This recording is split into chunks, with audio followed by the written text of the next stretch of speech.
मैं हूं उबैद कुरैशी। आप देख रहे हैं खबरनामा टीवी।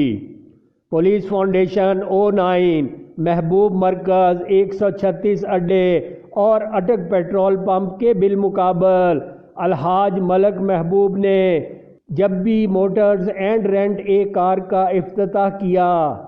इफ्तिताह के मौके पर सियासी व समाजी शख्सियत मलक अवैस शौकत, अवैस परवेज़, अयूब कियानी, राजा नोमान, राजा जुनेद, राजा रमज़ान, राजा सजाद ने Jubbi motors and rent a car के ऑनर जावेद कियानी और चौधरी बिशारत को गुलदस्ता पेश किया।